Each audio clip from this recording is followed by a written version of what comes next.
us on cbstexas.com, and we will continue to track these tornado warned areas over on our stream.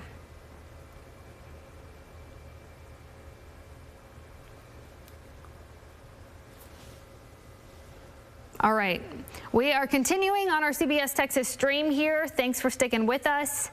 We do have there's that latest radar scan. We still have strong rotation right near Rockford.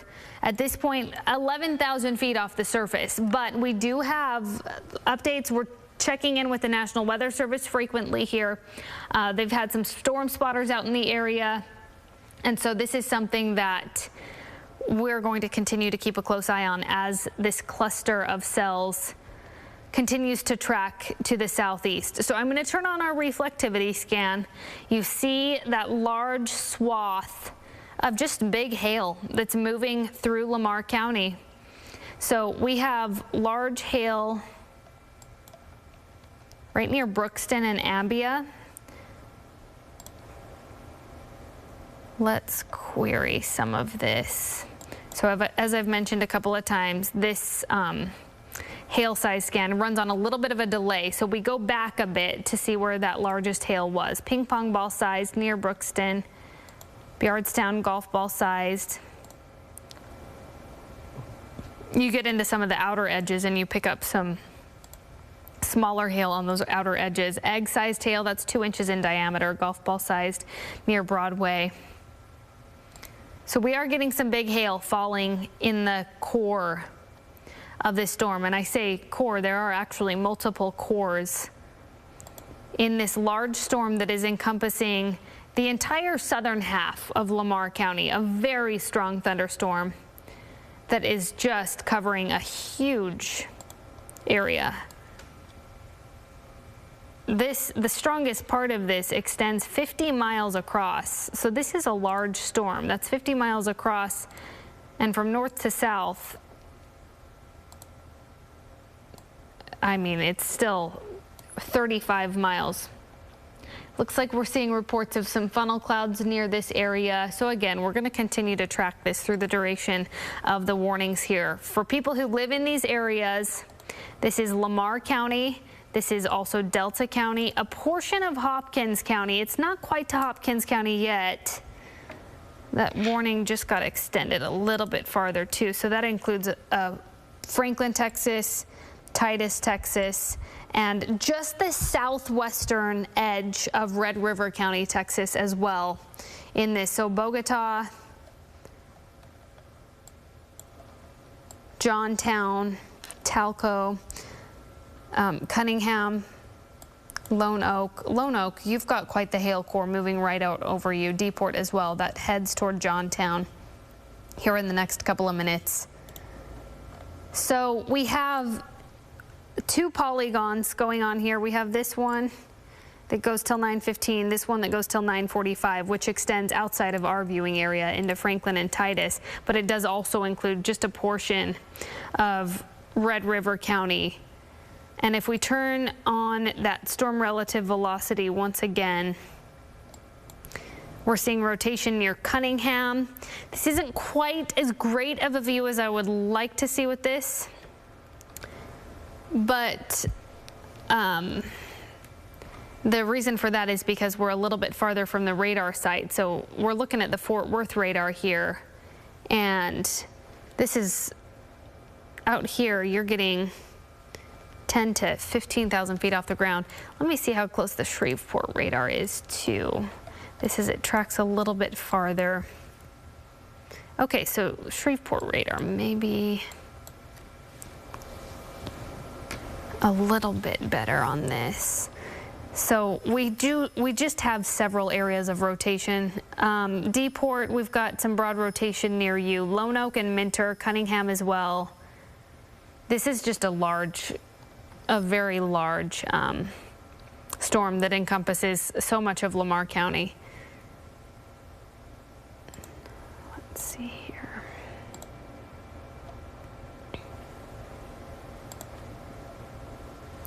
Okay, so once again near Minter.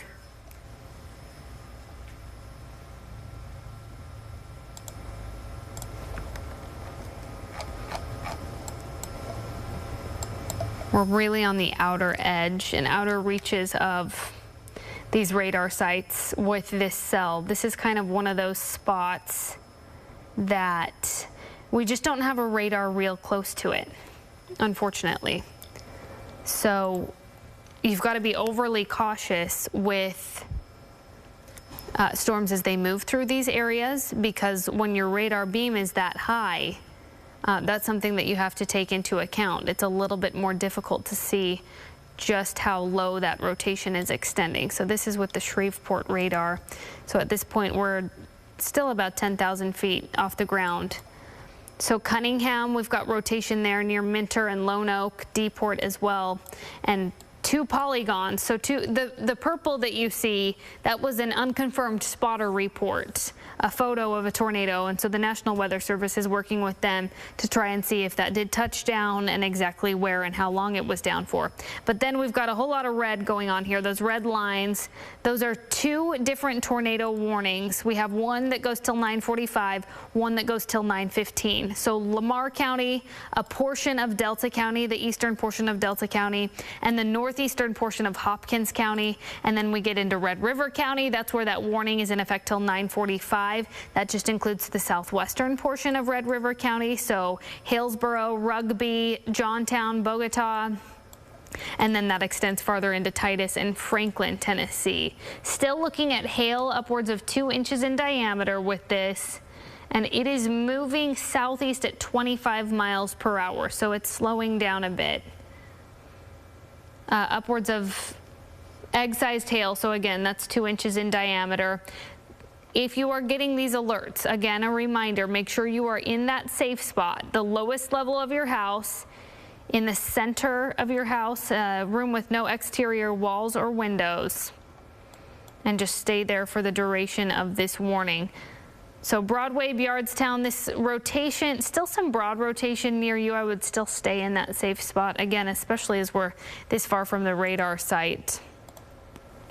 Rockford, we've got some rotation near there. Minter, Lone Oak, Cunningham, Kensing, you are included in that tornado warned area. And then Bogota, Johntown, a portion of Harts Bluff, that's in Red River County.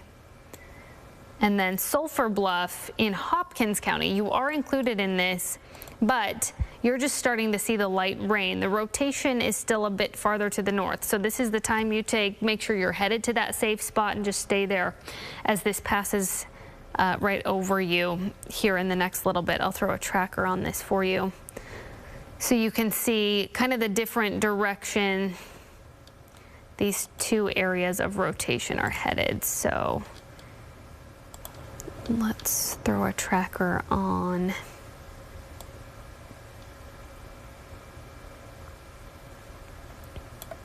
Okay, so Taylortown, about 8:50 for you, so in about the next 3 to 4 minutes. Minter, 8:53, Kensing, 8:58, Cunningham, 9:01, Sulphur Bluff, 9:10, Eureka, 9:14. We'll take a look at this here.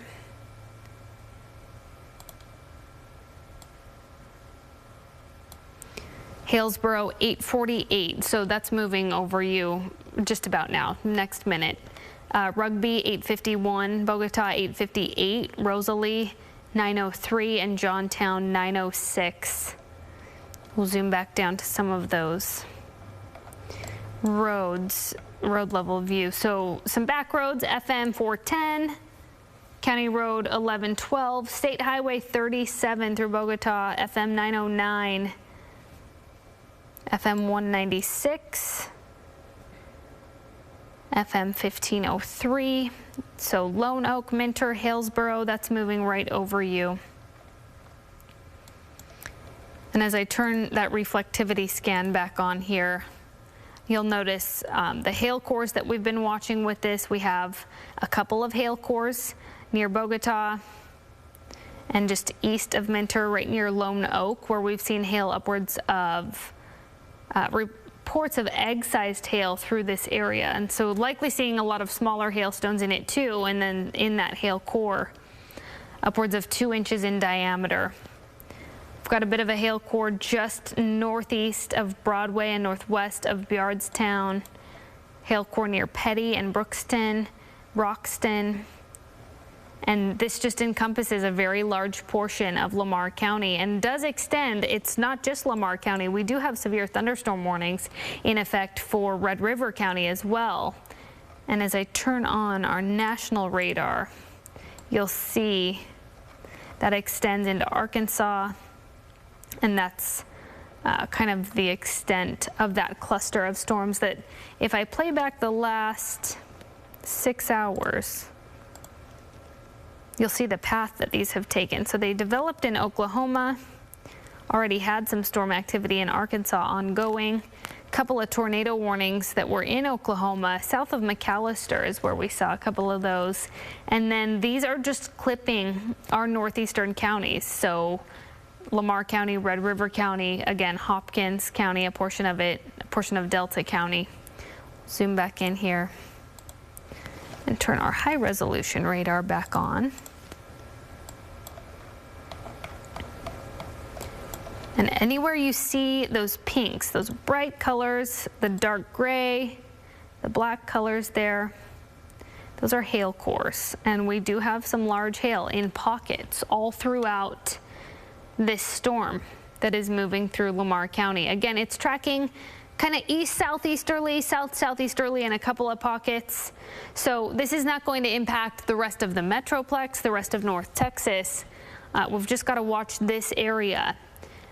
Tornado watch that you'll see in the yellow, I'll turn that on here and show you the areas that are included in that watch. So anywhere you see that yellow, down into Franklin and Cass, Titus, Texas, Morris, Wood, Texas, and that extends over into Arkansas as well. That tornado watch is currently in effect until 9 o'clock this evening. We'll have to see if they issue an extension there. It does look like they're starting to trim that tornado warning in Lamar as it moves farther southeast and eventually is going to head into Franklin, Texas, which is just outside of our viewing area. But we do still have a portion of Red River, Texas, a portion of Lamar, a portion of Delta, and a portion of Hopkins County under that tornado warning. So we're going to continue to track this as it moves out of our area. I'm going to turn that tornado watch off. We have some large hail, it looks like, still falling out over Roxton. It's been a while.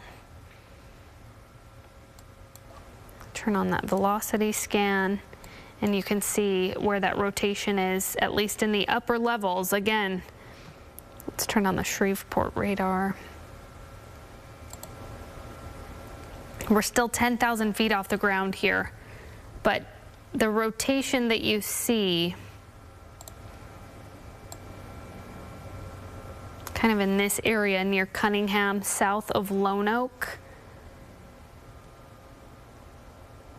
This is east of Kensing, but Kensing, we've got another area here, which is part of that other tornado warning. And at this point, that's really moving through Delta County. That's not to say this storm isn't packing a punch outside of those tornado warned areas. It certainly is. We've talked about the hail cores, the inflows that we've been watching. So it's definitely packing a punch outside of those tornado warned areas. We do have a severe thunderstorm warning in effect for Lamar County until 9:15 this evening. And then we have a different severe thunderstorm warning in effect for Red River County. That is on top of those tornado warned areas for that rotation. That one for Red River County goes till 9:45. This one for Hopkins and Delta and a portion of Lamar, goes till 9:30. And then this one here goes till 9:15. So just several areas of rotation within this large thunderstorm cell that has really just parked itself across Lamar County from west to east, about 50 miles across, in fact, as far as those warned areas go. In fact, it's likely even a little bit. Yeah, about 53 miles across. Turn that velocity scan back on. So Bogota, Lone Oak, Cunningham, Minter, Taylortown, Rockford, headed toward places like Johntown, Talco, Hartsbluff, Wilkinson, White Oak, Bridges Chapel, Lakeview, Oakdale, Eureka, Sulphur Bluff, Kensing. Then that other warning, Broadway down into Gadsden, Kennemer Crossing, Paseo, I believe, Vasco, Charleston, Nelta, Tira, Birthright. If you do live in spots like Tira, Birthright, Nelta, Sulphur Bluff, this is just your cue to head to that safe spot. The rotation hasn't quite reached you, so we'll have to watch it as it pushes farther to the southeast. But it is a big cell, big cluster that is moving through these counties. That rotation with that latest radar scan, we're getting pretty high up on that. Right near Cunningham. And also looks like we've got some rotation near Kensing as well. So where you see these bright reds picking up winds of about 42 miles per hour right there, where you see some of those brightest colors, that's where you get some pretty strong winds. Again, we are looking fairly high up in the atmosphere. 55 mile per hour winds near Charleston. If you're just joining us, I've been mentioning we're not real close to a radar site here, unfortunately. We're about 10,000 feet off the ground between the Shreveport radar, the Fort Worth radar. So we're working with what we've got. There's just not a radar real close to Lamar County. It does look like the latest hail update with this. Some strengthening circulation southeast of Roxton.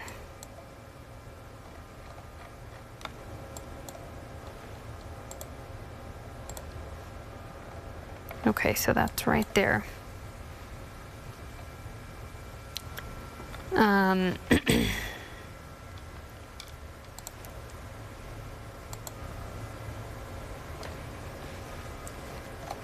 So that's going to be another tornado warning for, once again, Lamar County, but this will also include a portion of Delta County to the south with that rotation near Roxton. So you can see just how strong the reflectivity scan is right in this area. A lot of large hail with this, in fact, upwards of tennis ball sized hail that's falling in this area. Tennis ball size for eastern Lamar, right over Cunningham.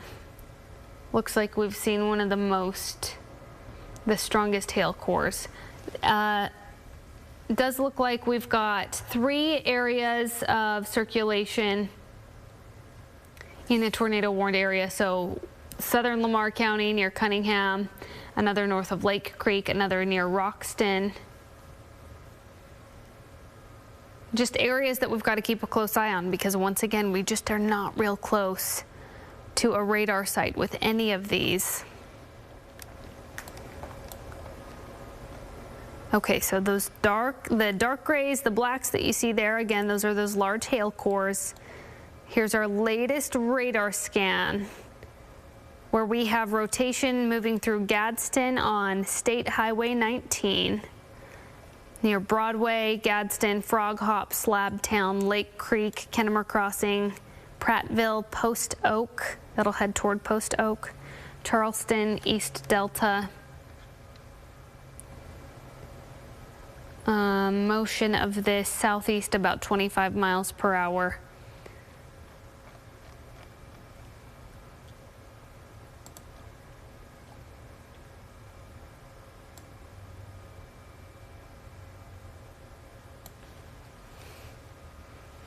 Okay, so you'll see there we've got Lake Creek at 9 o'clock, Slabtown at 9:03, Kennemer Crossing 9:04, Prattville 9:04, Paseo 9:05, Charleston 9:11, Vasco 911, East Delta 912, Kensing, you're looking at 920.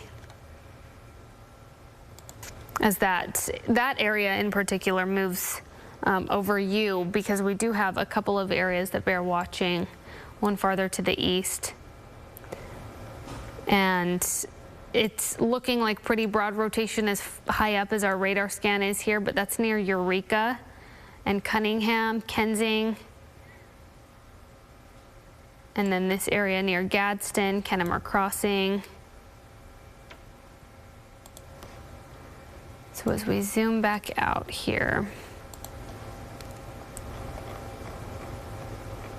we have several severe thunderstorm warnings, but these, we have Lamar, Delta, and Hopkins County all in our viewing area, and then a couple of spots just outside of our area that these hail cores and these areas of rotation are going to move into. We've also got meteorologist Damian Lotus here.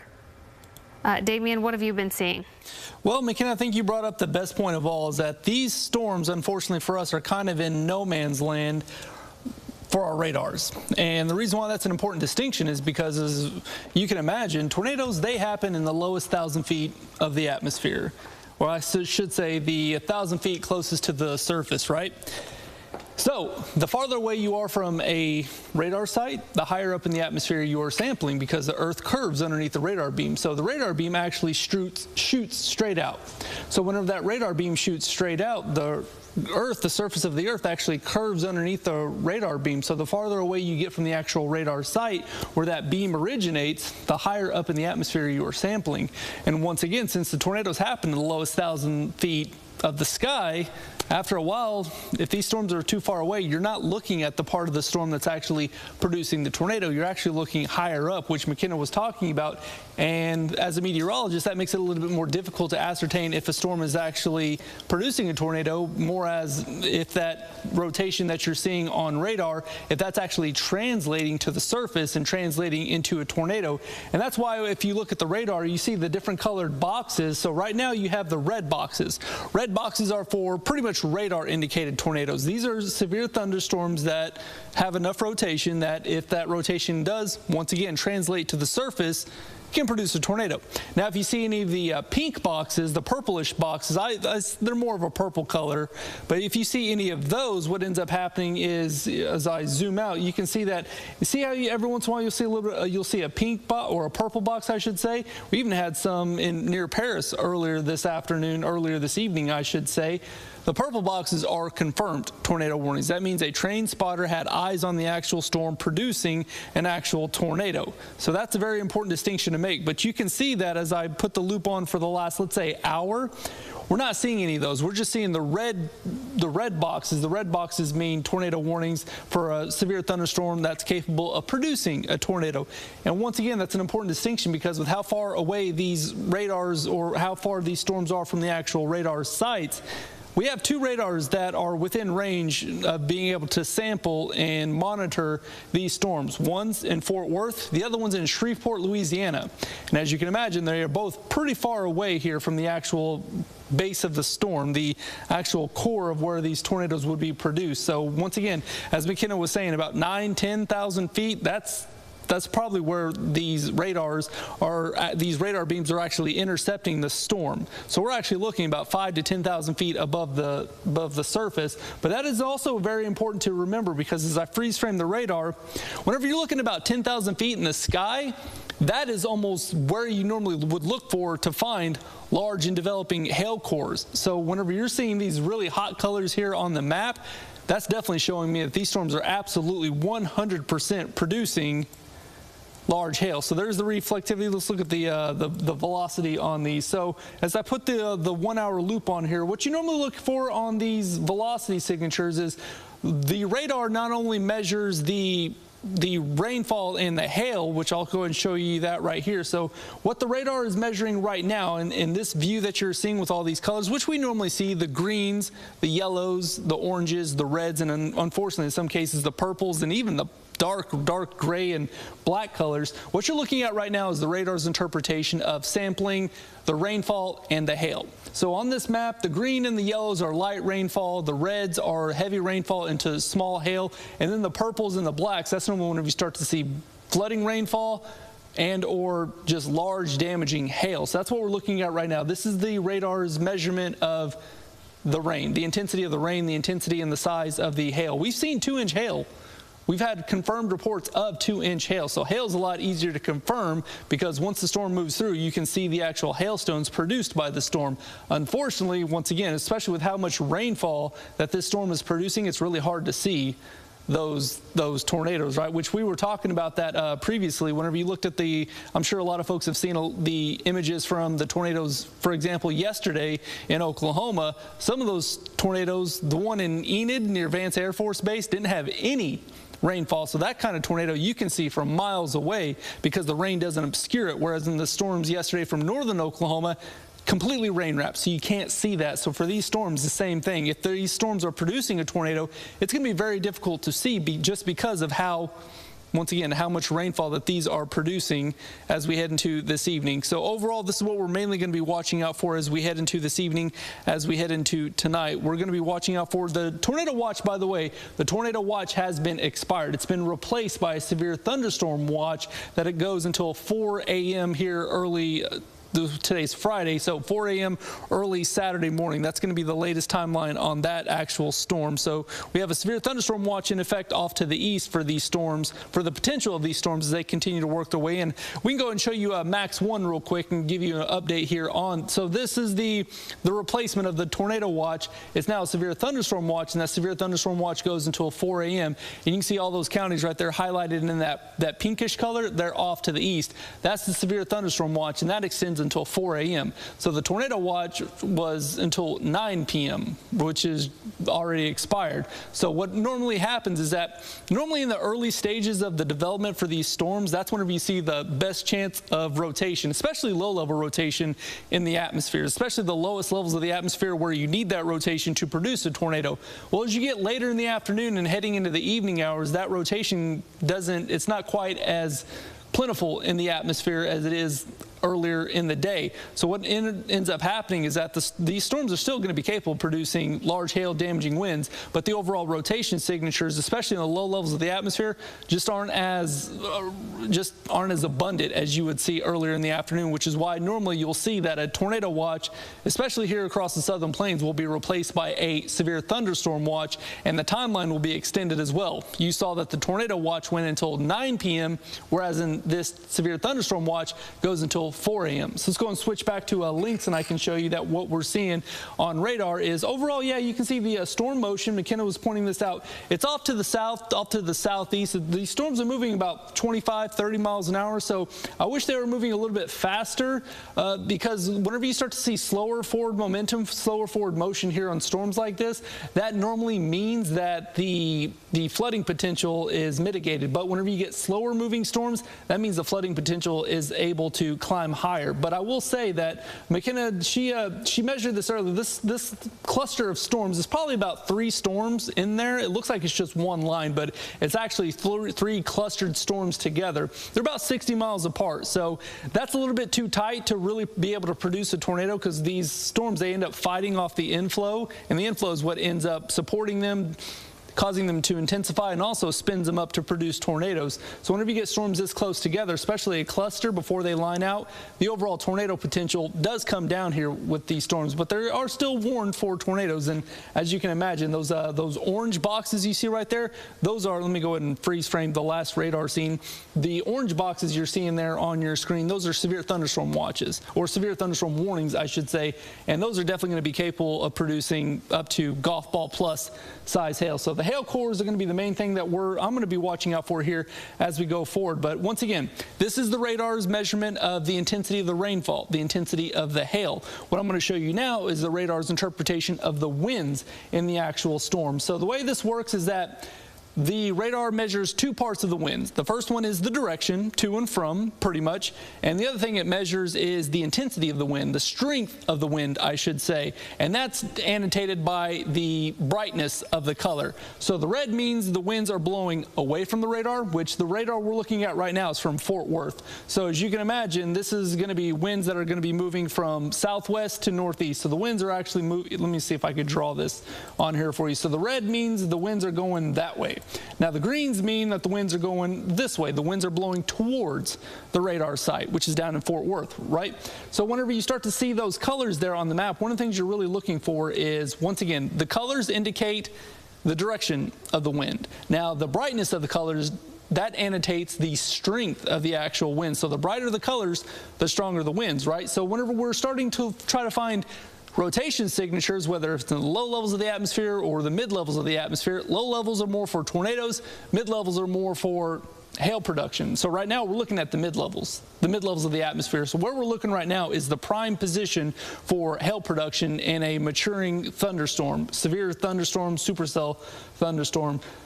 So anytime you start to see these two colors come together, especially in a tight setting, in a very small space, let me circle these on here for you. So anytime you start to see, and this is the freeze frame, this is the last radar scene, the last sweep of the radar. Whenever you start to see the areas that I'm circling here for you, whenever you start to see the reds and the greens coming together in a very close proximity, that's whenever you have a very pronounced rotation signature. That means that you have opposite directional winds moving very fast, and that's just the textbook definition of rotation. So what we're looking at right now is that the part of the thunderstorm that's going to be capable of producing large hail is going to be slightly trailing in the opposite direction of the storm movement. So let me break that down. So the storms are moving from northwest to southeast. So the storms are moving this way. What I circled on the map are the hail cores. Those are the hail cores, right? But the largest hail, since the storms are moving this way and this hail is being produced at 10,000 feet, what ends up happening is that it takes a while for those hailstones to reach the ground. So technically speaking, the hail zone, not the hail core, but the hail zone is going to be slightly behind the hail core. So the largest hail we're going to be seeing is going to be in those secondary zones that I drew right there. So I'll go ahead and I'll see if I can color those as a different color. I probably can. But overall, what we're seeing is that's where we're going to see the largest hail here with these storms. So let me see if I can find the hail path on these. So yeah, just looking at this pretty much tells the picture. The way this product right here, what this product right here is showing, it's not a radar or anything like that. It's the radar's interpretation of the likelihood of hail. So whenever you start to see the dark purple on this map, that means that hail was absolutely produced. Now it doesn't show the size of the hail. It doesn't show if it was producing golf ball size hail, quarter size hail, or anything like that. It's just showing that hail was absolutely happening on this one. So what we're seeing right now is this right here is the current hail production here from this storm. So one thing I do want to point out. Go ahead and pull up the built density too. You can query the size. That's what I was looking for. Yeah, there you go. This is a newer system for me, so it's awesome to have an expert on these things here in McKenna. So okay, so there we go. So this right here is where you find the actual size of the hail. So once again, this is ping pong ball size hail. Try saying that 5 times fast. So we have egg size. I don't like saying egg size because eggs come in all different sizes. That's 2 inches. So a quarter is 1 inch. So imagine 4 quarters. That's how big that hail size is. So pretty big, right? So overall, these are going to be the hail cores that we're watching out. So that's the size of the hail, and this is going to be the path this is the current production of the hail, or basically the radar's interpretation of where the hail is currently being produced by this cluster of thunderstorms. And one thing I want to point out, generally speaking, the strongest storms, especially across the southern plains, the strongest storms, the storms that are most likely to produce a large hail, and also the storms that are most likely to produce tornadoes, is always going to be the storms that's farthest to is going to be the trailing storm. And that trailing storm is either going to be the one that's farthest to the south, or it's going to be the storm that's the farthest to the west here in the southern plains. So I'm going to circle it here for you. So this storm right here is going to be the one that's going to be most likely to produce the large hail and the tornadoes going forward. And the reason why I say that is because I'm going to draw the inflow winds. So the winds that are blowing into the storm, not the winds that are blowing out of the storm, the winds that are being produced by the storm, but the winds that are moving into the storm.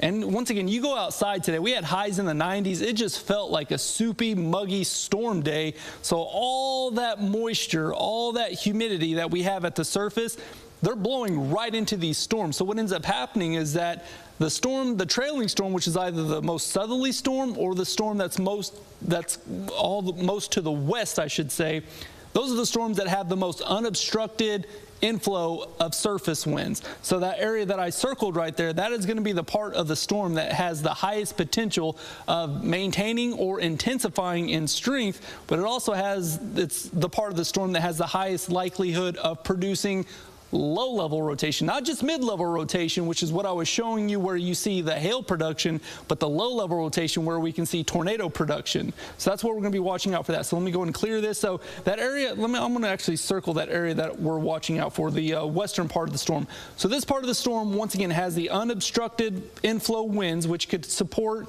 and intensify the overall storm. But as I switch back over to the reflectivity, one thing I want to point out is that that part of the storm, it's not really showing much as far as any inflow or as far as any rotation. Let me go and show you that as far as the rotation. So you're looking at the rotation signature on this. It looks a little bit more disorganized. You saw these areas over here. They are, once again, the rotation signatures are very tightly clustered together. And they're also really bright too. So that's what we're seeing. So now we have a brand new sweep there of the radar, so we're still going to be watching that area specifically, but a couple of areas are still pointing out. And as I'm going to put the loop on here, and the reason why I'm putting the loop on is that as you look at the past couple of radar scans, yeah, it looks like the overall progression here as far as the rotation signature has really come down. And what's happening is that it looks like these storms are starting to become what we call outflow dominant.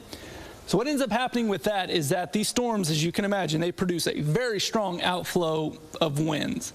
Right? That's a gust front that you normally see from these winds as they approach your area.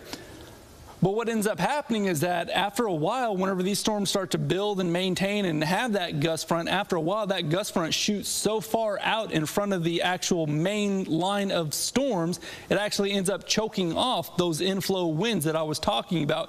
And when that happens, the inflow winds, whenever you get the inflow winds to these storms getting choked off like it looks like it's happening right now, that just pretty much kills the tornado potential of these storms, and that's whenever they start to line out. Now, whenever storms line out, they can still produce some pretty good size hail, and they can also produce some strong winds and heavy rainfall, but the overall tornado production from those types of storms really starts to come down as well. So that's what it looks like is happening right now.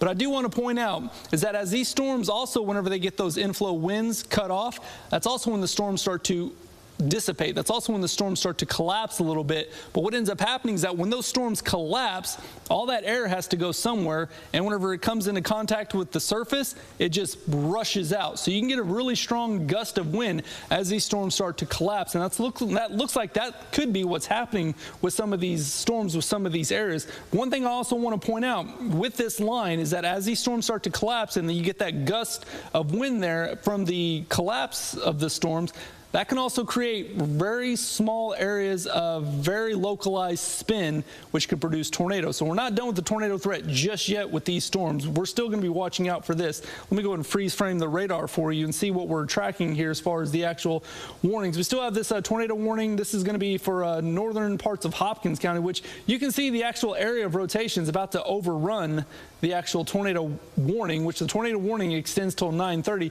So that's showing me that this the forward momentum of this storm is really starting to pick up pace. So the faster the storms move, the higher the potential will be for low-level rotation. So we're going to be watching out for that because this tornado warning, it goes until 9:30. It's a little bit coming up on 9:17. So we still got about 13 minutes, but the main area of rotation on this particular storm is about to overrun the actual warning. But we also have in Franklin County until 9:45 and Titus County there until 9:45, this other tornado warned storm that we're going to be tracking as well. But overall, once again, unfortunately for this area, it's kind of like a no man's land here as far as radar coverage. Now, it does look like we're going to have eventually some radar coverage from a radar site there in Durant in Oklahoma, but it's not there yet. We don't have it in, so we can't really see that just yet. But from what I'm seeing right now, the overall rotation signatures on these storms have really weakened here over the past couple radar scans especially. So what that tells me is that these storms are still going to be capable of producing large hail, strong winds, and heavy rainfall, flooding rainfall, as a matter of fact. But that also tells me that the overall ability and potential of these storms to produce tornadoes is really, really coming down. So we're going to be watching this here as we go forward. So this is the radar's interpretation of the winds, both the wind direction and the wind speeds. As we go back to the actual intensity of the rainfall, one thing you can see is that along the leading edge of these storms, especially whenever they start to get settled and anchored like this, you can get what's called backbuilding, and backbuilding happens whenever you get disturbances. The air gets disturbed by a huge mass of air, which is caused by severe thunderstorms, especially a cluster like this, and that ends up causing and creating its own little mini line of thunderstorms, and we're already starting to see that. If you go outside here, especially in Dallas County, and you just look off to the east, you look off to the northeast, you're going to see some cumulonimbus clouds. And if you don't know what those are, if you don't remember that from elementary school, those are the big, tall, cumulus, broccoli, cauliflower-looking clouds. You're definitely going to see those here as you look off to the east, because these storms, especially along the leading edge of that air mass, they're going to be producing some storms here for us. We have a strong cap in place, but there's just enough of a disturbance here, a wake from these storms, that we could see some thunderstorms developing on there. But one thing I do want to point out is that even if these storms are able to produce storms along this line right here, and the line's going to extend even into southern parts of Dallas County, one thing I want to point out is that you can kind of see the line is pretty much right there, pretty much paralleling I-30. But here's the thing I want to point out. The storm motion is moving off to the south and moving off to the southeast. So it looks like as the minutes go by, the potential for these types of storms, severe storms, developing storms, for downtown Dallas are going down. Minute by minute, the percentages are going down as the minutes tick by. That's what we're going to be watching out for Dallas. However, if you're just northeast of the Metroplex, especially in that zone between I-30, south of I-30, north of I-20, heads up, you could see some of these storms developing and possibly becoming severe, because once again, it's always the southern storms or the western storms that have the most unobstructed inflow of surface winds with all that humid air, all that moisture, and all that spin. So once again, if we do see any thunderstorms that are going to be rapidly intensifying or developing, it's going to be these storms down here. Let me freeze frame the radar. It's going to be these storms down here to the south. We're going to be watching these storms very closely. So these storms, yes, they have very good inflow, low-level inflow surface winds. However, that's at the surface. But the atmosphere is really tall. The atmosphere goes really high up. So about 10,000 feet, once again, where we were tracking the hail cores with the storms up to the northeast, right around that, a little bit lower than that, about 5,000 to 7,000 feet, 7,000 to 10,000 feet, we have what's called a cap in place here. What that is, that's just a layer of warm air that generally prohibits and limits storms' potential to grow, to intensify, and to produce severe weather. So we have that. So we have actually two competing forces here for the storms closest to Dallas County here along I-30. And what that is you have just super high octane jet fuel at the surface as far as the air to produce severe weather. But unfortunately, just a couple thousand feet above the surface, we have a warm layer of air, which we call the cap, which can limit the ability of these thunderstorms to develop and intensify. So what ends up happening is it's kind of a struggle between the two of them. But if we can get any of these thunderstorms here to break that cap, which means they're so strong that they're able to pierce through that layer of warmer air, then yes, they're just going to grow in an almost unobstructed way like we saw with some of these storms earlier. So once again, just going outside, it just feels like a severe weather day with how hot and how humid it is. So there's lots of fuel in the atmosphere to produce severe thunderstorms, but fortunately for us, especially across Dallas-Tarrant County, we've had some stable and warm air above the surface that's prevented these thunderstorms from developing like we've seen across southeastern Oklahoma, northeastern parts of Texas, with all these tornado warnings, which we've been tracking and watching out for so far. So what I'm seeing right now is that as we put the radar loop back on here for you, watching that area right there that I have circled along I-30. But once again, as the minutes go by, the potential for severe weather here for Dallas County is going down. So right now, these storms, hey, once the storms move to the south of you, you're clear, you're done, because once again, with how outflow dominant these storms are becoming, behind the storms, it's dry air, it's more stable air, so you don't really have to worry about any redevelopment or anything like that, right? So this is what we're going to be watching out for that. So if you are north of I-20, if you're in that zone between I-30 and I-20, heads up, you could see severe thunderstorms moving in. Even if you're not under a severe thunderstorm warning, even if you're not covered by that severe thunderstorm watch, stay inside. Don't go outside. Don't get on the roads.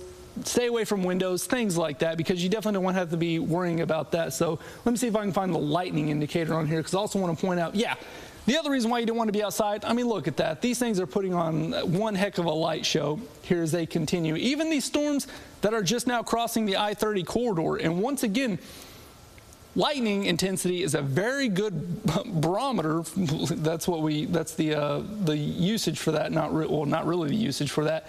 But lightning intensity for an actual storm is a pretty good indicator on just the overall health and maturity and development intensification of a storm. So what that means is that if you're starting to see a cluster of storms, some rain, and you start to see that those storms are producing more and more lightning, that means that the overall maturity phase of that storm is actually intensifying.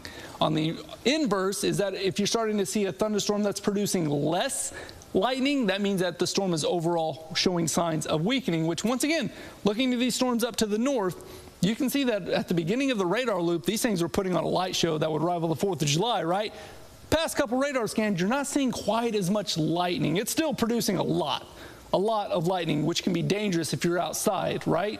It's producing a lot of lightning, but just not quite as much. So once again, that coupled with the weakening rate velocity signatures I was looking at is showing me that these storms here to the north, especially with that outflow that's choking off the inflow winds, these storms are going to be weakening, still able to produce flooding rainfall and some small hail, some strong winds. But as far as that overall tornado threat, it's definitely not going to be quite as high as what I was tracking just 20, 30, even 40 minutes ago.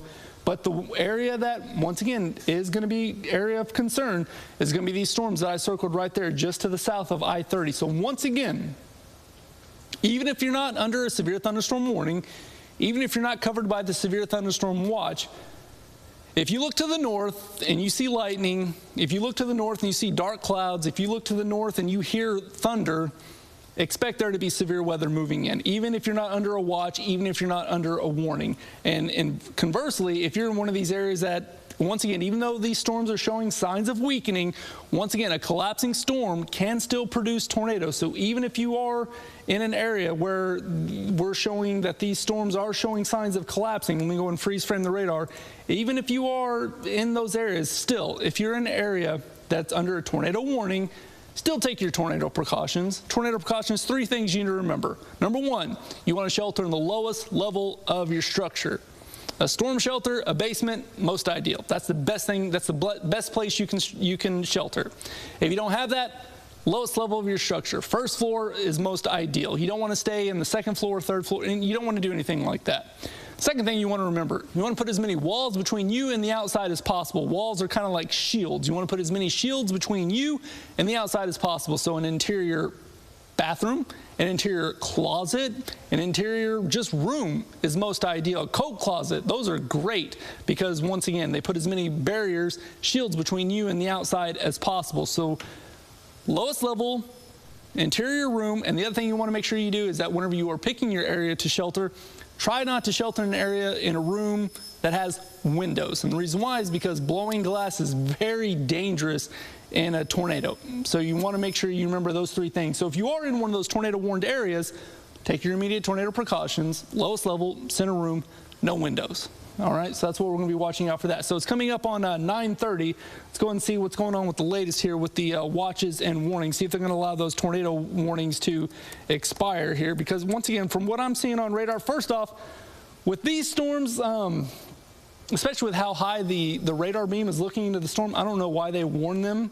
I don't know why they were warned for tornadoes. Definitely warned for large hail, but as far as the overall tornado signature, there was one or two radar sweeps that showed some pretty decent rotation, but once again, that rotation is so high, and it's so hard to get that type of rotation to translate to the surface across the southern plains. I don't know why they warned those storms. But once again, to be safe, especially with the kinds of storms we've seen here in Oklahoma yesterday and in Kansas on Wednesday, you definitely want to be more safe than sorry. So I understand that. But once again, with what I'm seeing right now, this is primarily going to be shifting from a tornado threat for the storms to the north that are tornado warned to more of a large hail, damaging wind, even flooding rainfall threat here as we go forward. But overall, these storms that I have circled right here, those are the storms that need to be watched here as we go forward. So let me go and switch this over and show you what we're going to be watching. The warning for Delta and Hopkins County, they're just going to let that expire on time. That expires at 9:30. Okay. Hail is still large just south of Cooper, and we're seeing some active reports of that, upwards of 2 inches in diameter. But as far as rotation is concerned, just as you were mentioning, Delta and Hopkins County, they will allow that to expire in 2 minutes. Okay, good. So yeah, once again, the overall rotation for, especially in the low levels from these storms, I mean, as the minutes go by, the rotation is coming down just as quickly as the seconds are ticking down.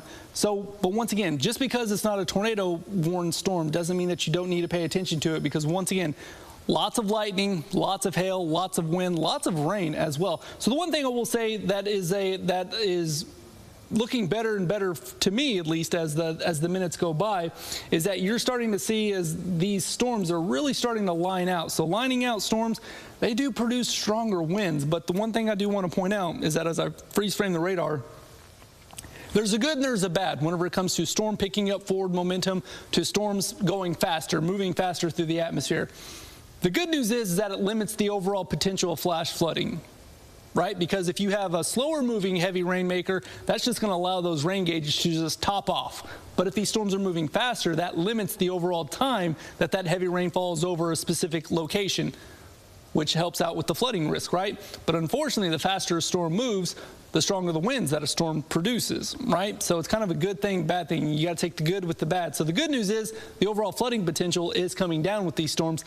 The bad news is, unfortunately, it looks like the wind potential, the damaging wind potential is going to ramp up, which once again, these are still highly populated areas. So if you get 40, 50, even 60-mile-an-hour straight line winds, those are winds that are strong enough to knock out power. So we will be watching out for that potential as well. But once again, even if you lose power, if you're watching us on Pluto TV, if you're watching us on streaming right now, you can still download our free app and get updates, even live streams from that. We always put our discussions, we have live radar, we have all kinds of tools available at your disposal. You can even get location by location watches, warning, updates, things like that here from our app. So this is what we're going to be watching out for. One thing I do want to point out is where's the measurement tool? Okay, so these storms, once again, McKenna was showing this, so they're about 55 miles wide earlier. Now they're about a little bit over 60. So the one thing I also want to point out that is actually very good with these storms, especially whenever it comes to the flooding potential, is look how, like, I don't want to say fat, but look how wide these storms are.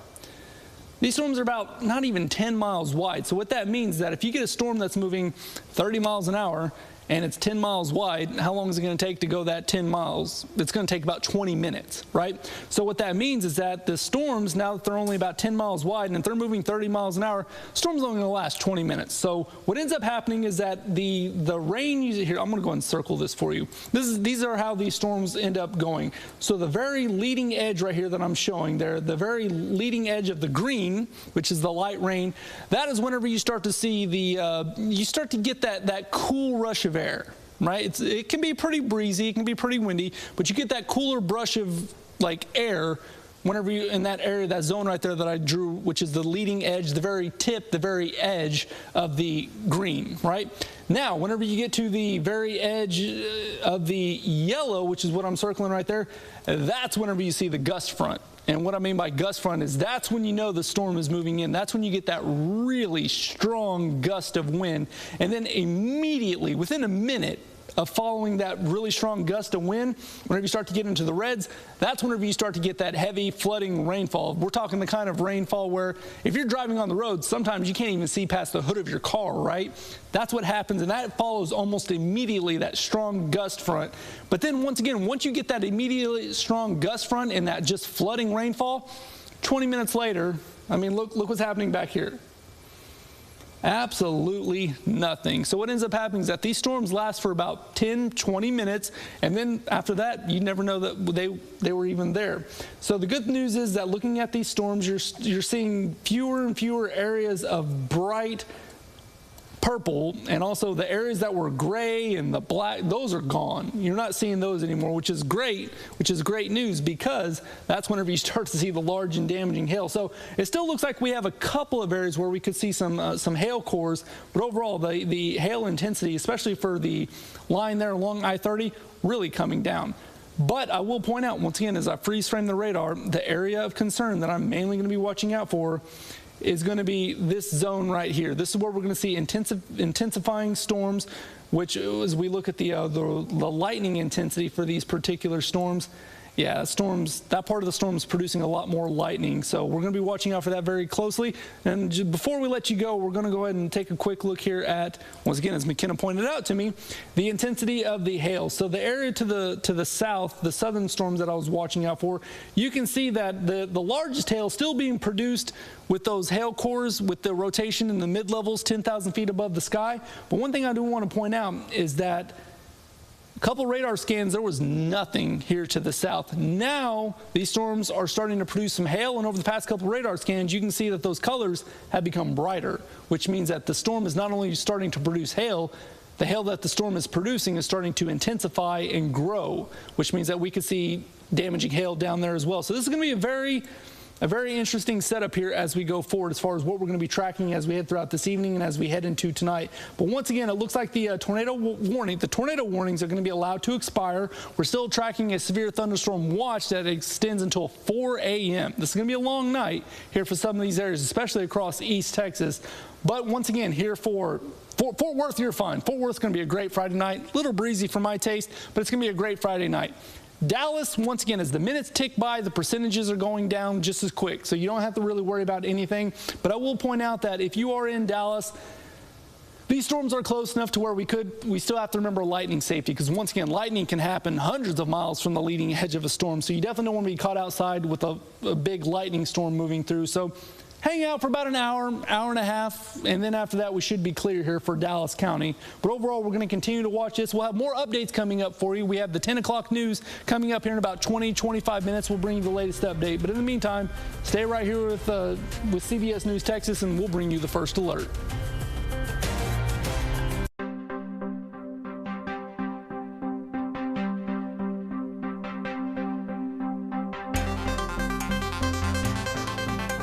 This year marks 30 years of the Amber Alert. Think about that. Life-saving tool that uses the power of the public, of course, to find missing children. And its big success over the